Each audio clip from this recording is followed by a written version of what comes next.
solemnly swear that you will faithfully execute the office of President of the United States. that I will faithfully execute the office of President of the United States And will, to the best of your ability, and will, to the best of my ability, preserve, protect, and defend the Constitution of the United States. preserve, protect, and defend the Constitution of the United States. So help you God. So help me God.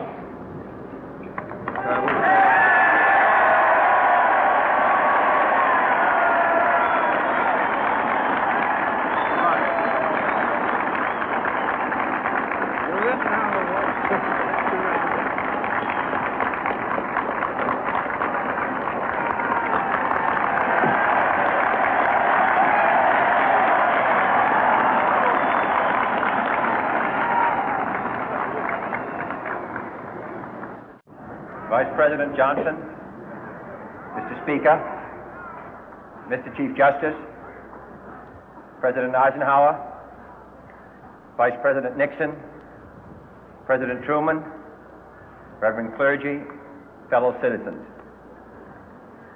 We observe today not a victory of party, but a celebration of freedom, symbolizing an end as well as a beginning, signifying renewal as well as change.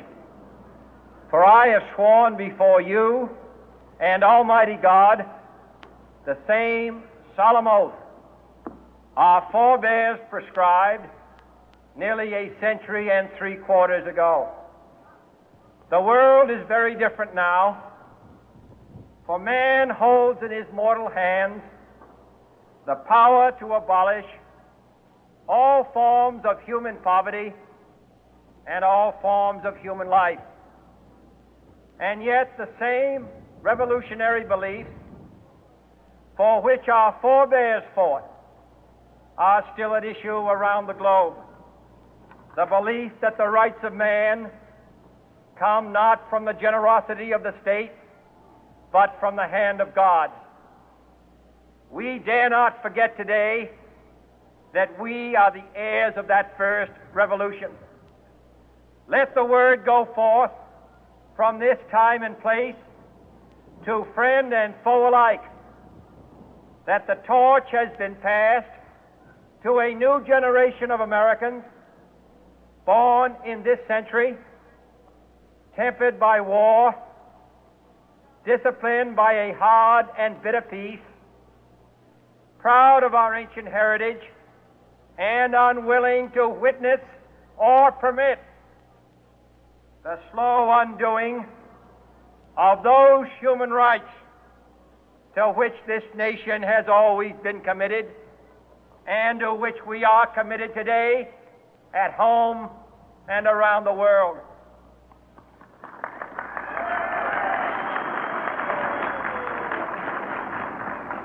Let every nation know, whether it wishes us well or ill, that we shall pay any price, bear any burden, meet any hardship, support any friend, oppose any foe to assure the survival and the success of liberty.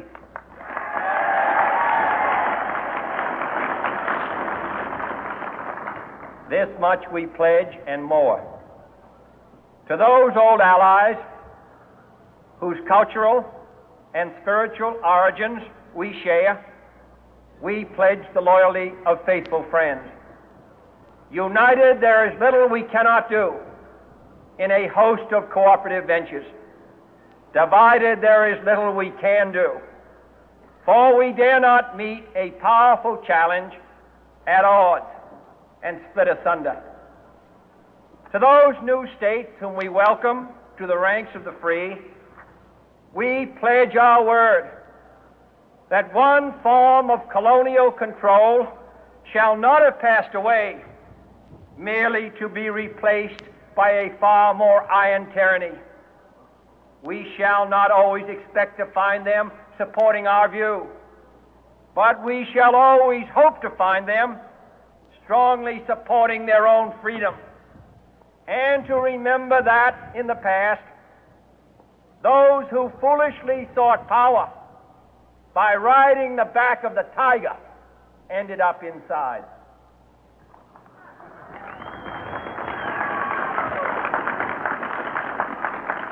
To those people in the huts and villages of half the globe struggling to break the bonds of mass misery, we pledge our best efforts to help them help themselves for whatever period is required, not because the communists may be doing it, not because we seek their votes, but because it is right. If a free society cannot help the many who are poor, it cannot save the few who are rich.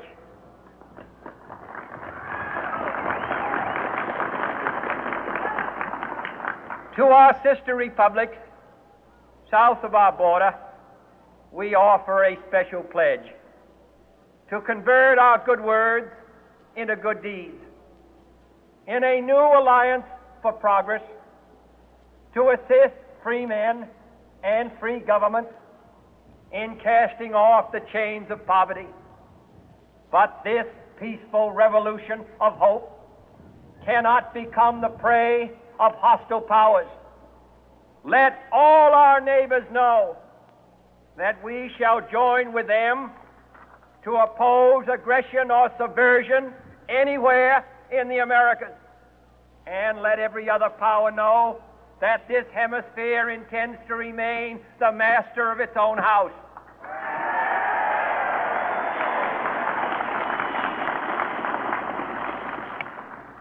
To that World Assembly of Sovereign States, the United Nations, our last best hope, in an age where the instruments of war have far outpaced the instruments of peace, we renew our pledge of support to prevent it from becoming merely a forum for invective, to strengthen its shield of the new and the weak, and to enlarge the area in which its writ may run.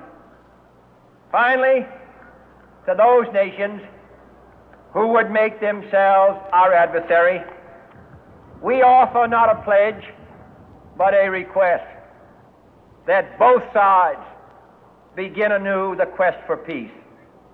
Before the dark powers of destruction, unleashed by science, engulf all humanity in planned or accidental self-destruction, we dare not tempt them with weakness, for only when our arms are sufficient beyond doubt can we be certain beyond doubt that they will never be employed.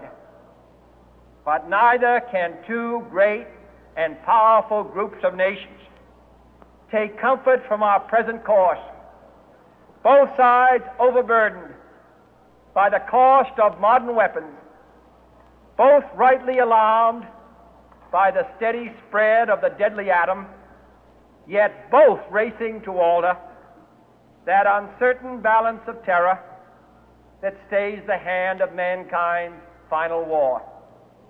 So let us begin anew, remembering on both sides that civility is not a sign of weakness, and sincerity is always subject to proof.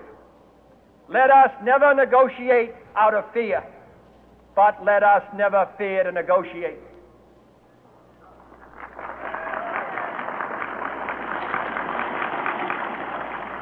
Let both sides explore what problems unite us, instead of belaboring those problems which divide us. Let both sides, for the first time, formulate serious and precise proposals for the inspection and control of arms, and bring the absolute power to destroy other nations under the absolute control of all nations.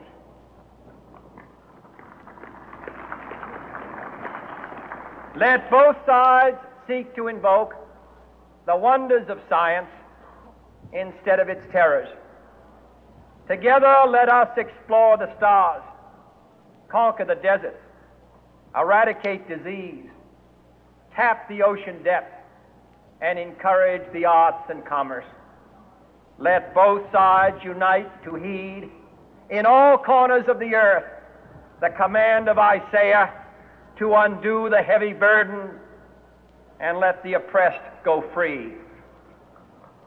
And if a beachhead of cooperation may push back the jungle of suspicion, let both sides join in creating a new endeavor, not a new balance of power, but a new world of law, where the strong are just and the weak secure and the peace preserved. All this will not be finished in the first 100 days, nor will it be finished in the first 1,000 days, nor in the life of this administration, nor even perhaps in our lifetime on this planet. But let us begin.